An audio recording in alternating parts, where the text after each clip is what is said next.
Hello and welcome back to Supposedly Fun. My name is Greg. It is Friday as I am filming this, which means it is time for Friday Reads.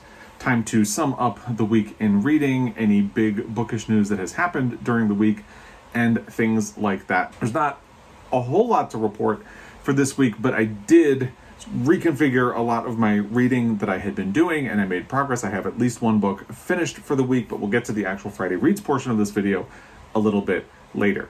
It was a really busy week with work and a lot of other things going on outside of work, so I haven't made a whole lot of progress on some things that I had wanted to, but I did manage to get my reading wrap-up for July posted. Unfortunately, I really was not in the mood to post a video that day, but I felt like because of timing purposes, I didn't want July to get too far away before I did it, and I was worried that if I didn't get anything done, the only video I would post for the week would be this one, my Friday Reads video.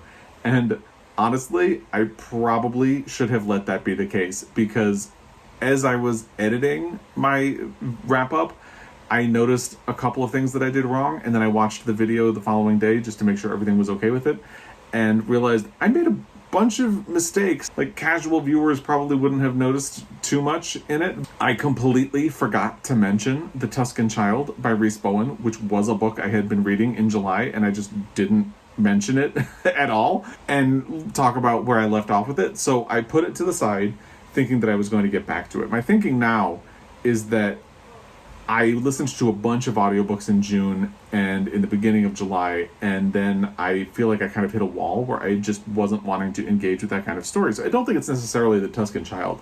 I think it was more my mental state, because even though I've switched to a different audiobook and I am enjoying it, I'm going through it very slowly, and I've been listening to a lot more podcasts. So that's the update for The Tuscan Child. But I forgot it completely in my reading wrap-up for July.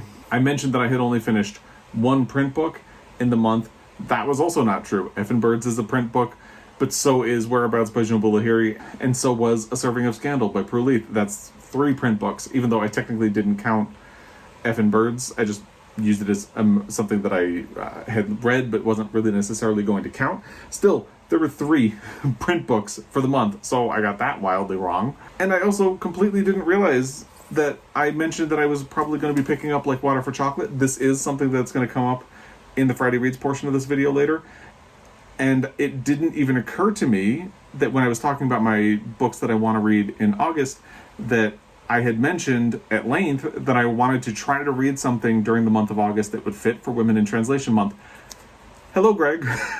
This is a book by a woman that is in translation, so it fits. So I'm actually already working on my book for Women in Translation Month, and I didn't even know it. So this just goes to like a Simone Biles style lesson. If you are not in the mental space to do something, have the strength to stand down and don't do it, because I did it and I think it's fine. Anybody watching the video probably wouldn't notice any of these things, but wow, I made a lot of mistakes. And I felt it was kind of important to acknowledge that, because if anybody does notice any of those discrepancies, I noticed them too after the fact, but I probably should have just listened to my mental state and said, you know what, if I only get one video posted this week, that is going to be fine. It is what it is. The only other big bookish news that happened this week is that the BookTube Prize announced its finalists in both the fiction and the nonfiction division. I have not jumped back into the BookTube Prize since that round, the first round that I did, and I ended up really far behind because I used the first of the 2 months you had to read to do other things, and then all of the books were supposed to be available and then weren't, so I ended up really scrambling, and I was so traumatized by that experience that I have not jumped back into the BookTube Prize, but I am still following along. Maybe I will participate in at least one round next year. We'll see how that goes. But I wanted to talk a little bit about the finalists, because it is big book news that happened, and because I think the finalists for the fiction round are pretty exciting. Of the 6 finalists, 3 of them were some of my favorite books from 2020. I will link my best books of 2020 video down below if you would like to check that out. One of the books is one of my favorite reads of 2021 so far. I will link that video down below if you would like to check it out as well. And of the 2 remaining books, one of them is on my radar. I actually have a hold on it at the moment, and it's going to become available at some point. And the other one completely flew under my radar. So running through the books, the three that were in my best of 2020 were Shuggie Bain by Douglas Stewart, The Vanishing Half by Britt Bennett, and Hamnet by Maggie O'Farrell. I loved all three of those books and am really anxious to see where this voting goes. The one that I finished in 2021 that is one of my favorite of the year so far is The Prettiest Star by Carter Sickles. I don't really know how I would rank these if I was doing it, and I feel like I could probably work out a ranking right now, but I should let people who are judging decide for themselves and try not to influence them. The Death of Vivica Oji by Akwaeke Emeze is the one that I have on hold, and My Dark Vanessa is the final finalist, and it completely flew under my radar. I've heard of it, but I didn't really think much of it. Haven't really looked into it to see what it's about, and just completely missed that one. So it'll be interesting to see where things fall out on this and what emerges as a winner. I still have not checked into My Dark Vanessa, but I see a lot of people are reading it and rating it, and a bunch of people have talked about how much they've liked it. So I may end up thinking about that one, but we'll see. But that's a really strong grouping to me. On the nonfiction side, I have not read any of the finalists. I was very disappointed that Hidden Valley Road did not make it into that, because that is one of my favorite reads of 2021 so far as well, although it didn't make the cutoff for when I did that video. So the finalists are After the Last Border, Cast, Inferno, Our Bodies, Their Battlefields, Red Comet, and The Dead Are Arising. Of those, Cast is something that I had a hold on the audiobook, and it became available in June. And a couple of things. First, I didn't have the time to dedicate to a really long audiobook in June, but also in June I try to prioritize LGBTQ books, so it was just bad timing. So I let it go and got back on the hold list. It will become available again at some point, I'm sure. The Dead Are Arising is another book that I have been thinking about reading, although I am not on a waiting list right now. And Red Comet is something that I've heard a lot of really great things about. However, I have not read anything by Sylvia Plath, and part of me wonders if that would become a barrier to reading it, so I should probably wait.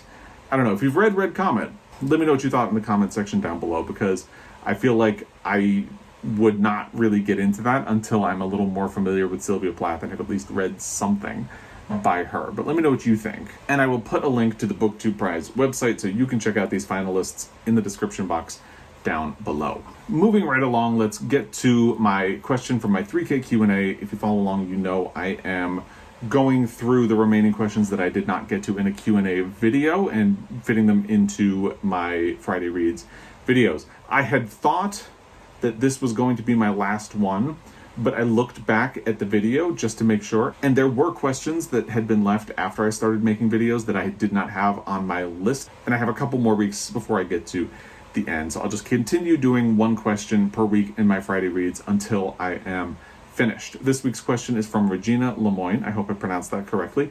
And there are actually 3 questions. The first one is, do you remember the first book you fell in love with? How old were you when you first read it? I do not remember the first book that I fell in love with, because I think I've told this story many times on the channel before, but my parents read to me, and those are some of my fondest memories, and they go back to when I was really, really little. I remember my parents reading Pat the Bunny to me. I remember them reading Berenstain Bears books. The Tale of Two Bad Mice by Beatrix Potter.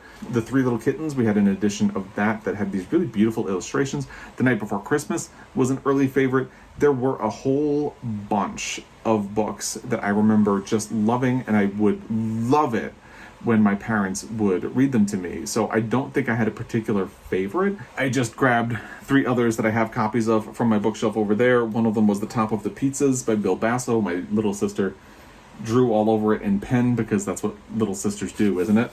There was also The Boy Who Fooled the Giant, which I loved, and The Spooky Old Tree, which was a Berenstain Bears book. So I think my love of reading didn't come from a particular book. It was just the fact that my parents read to me, and I was always transfixed when they did. So there's not one particular thing I can point to that made me a reader. I will say I think Matilda is probably the book that cemented my status as a lifelong reader, because I was a little bit older by the time I discovered that one, and I loved it a lot. The next question is, Bookish beat me to the punch on this question. What's your favorite thing that your husband cooks? I'll add to that by asking if he does all of the cooking at your home, or do you cook as well? That's a really tough question about what my favorite is, because he's introduced me to a lot of foods that I didn't previously know. He makes a dish called Bierox that's really good. He is really big on experimenting with different kinds of foods as well. So we try a lot of different things and a lot of different recipes, and that is actually the thing that I enjoy the most. But my favorite food is pancakes, and he happens to make really good pancakes. So if pressed for an answer, I would probably say that, just because it is my favorite food, and he does a good version of it. So I'm going to stick with that. But I think part of what has really opened my eyes about food with him is that he is willing to try a lot of different things, and he's always looking for new recipes. Like all of the books that I would like to try, he has recipes that he wants to try at some point, and it's really interesting, and I've kind of gotten into it a little bit myself. He does most of the cooking, mostly because my job's hours get in the way of me doing a lot of cooking during the week. I am usually stuck working until around 6 o'clock at night, sometimes a little bit later. So if I had to get dinner on, we would end up not eating until 8 o'clock at night, and none of us want to do that. So he usually gets stuck with it, but he alternates with my foster son. They take responsibilities during the week, and then I try to make up for it on the weekend. I have a very specific wheelhouse of recipes that I cook from on the weekends, but I try to be open to suggestion, and every once in a while he will recommend a recipe to me that I will try. My problem with cooking is insecurity, not necessarily incompetence. I am also very slow and deliberate about cooking, so it takes me a long time, which is another reason why if I did the cooking during the week, we would be eating really late, much later than we would like. And the final question is a doozy. I know your foster son either turns 18 soon or has already turned 18. Now again, I was doing my 3K Q&A last year. So last year he was already 18. At this point, he's 19 and a half. Do you think you will be welcoming another foster child into your family at some point? Our original intention when we became foster parents was that this likely was something we would continue to do with another kid at some point, either when he aged out or if things were going well, we would bring another kid into the house. We deliberately started with a teenager because teenagers have a much more difficult time getting placed, and there are a bunch of other reasons I don't want to go into because it would inherently go a little more specifically into my foster son's situation, and it would not be fair to him for me to divulge that here publicly. So I'll just say we deliberately went for a teenager first, and we're thinking we might go younger with another kid down the line. However, so my foster son turned 18 early last year in 2020. He didn't officially age out of the system until he graduated from high school, which happened in June of 2020. And you have to renew your foster license every year, but our license was not up for renewal until February of 2021. When it came around for renewal, we let it lapse. We did not end up renewing our license, and that was a difficult decision. I won't go into a lot of why. We had originally thought that we would stay on as respite parents. Respite providers work with foster families and will provide emergency care for children who are in foster homes, or will take kids for like a weekend to give foster parents a break, because that is something that is actually extremely essential. We went for a long time. I think the first year we had our foster son, we didn't use respite care because we thought, we don't really need it. It's fine. We started using it, and it was actually extremely essential. It is not an easy thing to do. I do wish that more people would do it, but it is not easy. So I think you can't go into it without knowing that. So if you are somebody who is thinking about becoming a foster parent, I would encourage you, get all of the information you can so you know what to expect, because it can be a lot, especially if you get an older kid. And being honest, being perfectly honest, a lot of the stress that happened this week was not necessarily from my job. It was from being a foster parent. So that has kind of continued, especially with the pandemic. He is still living with us, which is great, but we don't get respite care now. First, because of the pandemic. Second, because he's aged out, so there is no respite provider. So it can get difficult. This was a difficult week, being honest. It's all fine, but it does kind of reinforce that we were probably right to let our foster license lap, and we might revisit it at some point in the future. I'm glad we did it. I love my foster son, but definitely at least need a break before doing it again. And I hope that makes sense. Maybe that's a little too much. I don't know. But there it is. That's the honest truth about the situation. So let's move into the actual Friday Reads portion of this video. So if you follow along, you know that I have been doing Gone with the Wind as part of my Pulitzer Prize project, and it has been a lot. And I mentioned in my last Friday Reads video that I was thinking about taking a break from this book, and that is exactly what I did this week. I have not picked this up at all this week. I think this is the first time I have picked it up since the last time I recorded a Friday Reads video.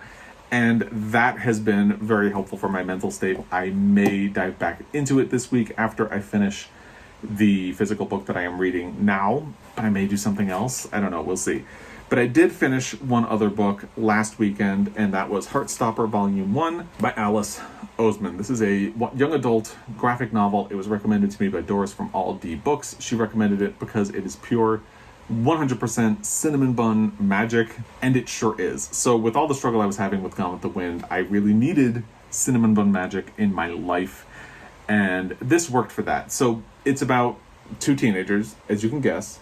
Charlie is the sort of main character of the book. He's the one over here. And he has already been outed at his high school by the time the story starts. And after he was outed, he experienced some bullying at his high school. But by the time the book starts, that has calmed down, and he's earned back a degree of popularity because people kind of recognize he's a likable kid. There's not a real explanation for why the bullying died down. You just know that it did. He is also having a series of hookups on the down low with a boy at the school who will just text him a place to meet. And this is becoming dissatisfying to him because he doesn't like this arrangement where he doesn't have any power. It ultimately doesn't mean anything.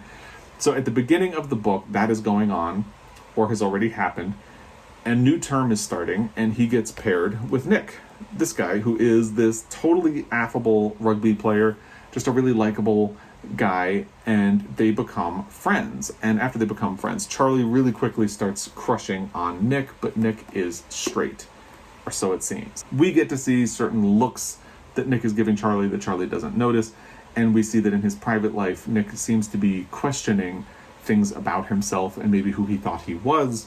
So there's a question like, will these kids get together? You can probably guess what the answer is. I really enjoyed it. I thought it was a good book. My problem is that it ends extremely abruptly. I'm not really convinced you can even call it a cliffhanger. It just kind of ends at a certain point, and I guess you're supposed to go right on to volume 2, but I don't have volume 2. I think there are 4 volumes at this point, so this seems like something you are just supposed to have all of the volumes ready to go. Doris said that that's what she had, and I wasn't ready. I like to make sure I'm going to like something before I commit to all of the books, so it's a little unsatisfying to have that ending just like stop, and you don't know what happens after. However, it's a really cute book. I would definitely continue in the series. That's my only complaint about it, ultimately. After I finished Heartstopper, I actually took a day or two before I picked up another book and just didn't read anything physically for about 2 days, and that actually also felt really good. And again, it's the Simone Biles principle, which I am apparently living my life by now, where if you don't have the mental capacity to do something, you are okay not doing it. So I took 2 days without reading a physical book. I don't think I even listened to an audio for those 2 days either. And by the time I picked back up, I was much more refreshed and ready to go. So what did I pick up? Like Water for Chocolate by Laura Esquivel. This was something I actually hauled last month because there was a deal at a used bookstore in Helena where you could get 3 hardcovers for $1. So I got this, Angle of Repose by Wallace Stegner, and How Much of These Hills is Gold by C-Pam Zhang. And I picked this one up because I figured it would be a really quick read. I've heard a lot about the book over the years and just had never gotten around to reading it. So I wanted to try to do that. And because of the way it's structured, it is a novel in monthly installments with recipes, romances, and home remedies. Because of that structure, it seemed like it would be easy to get through really quickly looking at the format of the book. So I'll show you the chapter where I left off. Every chapter is a month and a recipe. So June is actually not a food item. Chapter 6, June, a recipe for making matches. And then you have a page with the ingredients, and then the chapter is the actual preparation of that item. So it mixes in instructions for how to make the thing with the actual story, which is a really interesting way of doing this. This is a book that features a lot of magical realism, which I know a lot of people do not appreciate, so this would not be a book for you if you are not into that at all. And I had assumed that each chapter was like 1 month in the timeline of the story, but that is not the case. A lot more time passes. That might be a part of the magical realism at work, that more time is passing than the calendar would imply. But it's a really fun, interesting book. The premise of the book is that you have a character named Tita, who is the youngest daughter of 3, and she is not allowed to get married because her sisters will get married, they will have kids, and then Tita is supposed to take care of her mother as her mother gets old. That is supposed to be her purpose in life. However, she is in love with a man named Pedro. She wants to get married to him, and her mother will not allow it. Because her mother will not allow it, Pedro agrees to marry one of her sisters, thinking that if he can't be with Tita herself, he can continue to be close to her by marrying her sister. Obviously, a lot of complications ensue, and this is set in the backdrop of the Mexican Revolution, which is really interesting, and I'm halfway through right now, and I can't wait to finish it and talk more, but I'm really enjoying this so far. It is a good mixture of light and heavy. I really like the way the story is told. I think the monthly installments and using recipes as a framework is a very interesting way of telling the story, and I'm really digging that a lot. Did I just say digging? Oh my god. And as an added bonus, it counts for Women in Translation Month, so I should be done with this by the time I do my next Friday Reads video. Stay tuned for that. I will have a lot more about it. Actually, I forgot the other reason I had picked this up. So I am doing a reading challenge for Montana Book Company. They give you a list of things that you should do within a calendar year, and you find something to read that ticks that box. So one of them is read a Latinx author. Now, I have read Latinx authors this year, but I've assigned them to different categories. So the one I'm going to do that specifically ticks that box is Like Water for Chocolate. And the next book that I started also ticks a box on that reading challenge, which is that you have to read a science or nature novel. I asked Doris from Aldi Books to recommend a science or nature nonfiction book to me. She recommended a bunch of them, and I took the lazy man's approach. I checked to see which ones had an audiobook that was available now, and the answer was The Soul of an Octopus by Montgomery, which I am really enjoying a lot. But I've been going very slowly through it because, as I mentioned, I kind of took a break. I've been listening to podcasts, lots of distraction things from stress and all the other things going on this week, and because of that, I haven't made a lot of progress on this. I think podcasts feel more doable, or at least they did this week, because there are smaller installments and you don't have to follow a longer story. So that's what I've been doing this week. But I have made progress on The Soul of an Octopus. I am at, I think, 65% of the book. This is actually something I'm buddy reading with my husband. He is probably about the same point right now, and we are just kind of talking about it as we go. It reminds me of that movie on Netflix, My Octopus Teacher, which if you have not seen, please check it out. There is some criticism of that movie that I've seen, that it is about a white man ignoring his midlife crisis by bothering an octopus, and that is true. However, the octopus portion of the story more than makes up for that to me. And I'm really enjoying this. Simon Montgomery narrates the audiobook, and she has this really palpable enthusiasm for the topic that I just admire. And I'm learning a lot. I don't like the ocean because there's so many creepy crawly things in it. I mean, there are creepy crawly things out of the ocean, but at least I'm in my element if I encounter them.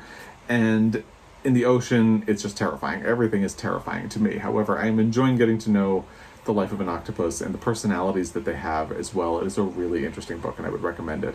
So once I finish this, I don't know what my next audiobook will be. I may jump back to the Tuscan Child, but I may try some other things. I don't know. I will find out and make a decision on that once I finish this. I probably have at least a couple of days left to go before I finish The Soul of an Octopus. So we will see what the next one will be. After I finish Like Water for Chocolate, I may go back to Gone with the Wind, but I might pick another quick book that I can read. But I also know that I have Love Medicine by Louise Erdrich coming up, because I am doing a buddy read with Britta Bowler for that in the second half of August, and the second half of August will be here before you know it. So I should probably try to make some headway on Gone with the Wind. But if I'm really not feeling it, I'm not going to push myself to read Gone with the Wind. I think if I take a much slower approach to that book, it will be fine. So we'll see what happens with that. But I would love to hear what you've been up to this week, what you've been reading, what you've been watching, anything you've been enjoying. Please let me know in the comment section down below. As always, I really appreciate your time. I appreciate your comments if you leave them. And I will be back. Until next time, happy reading.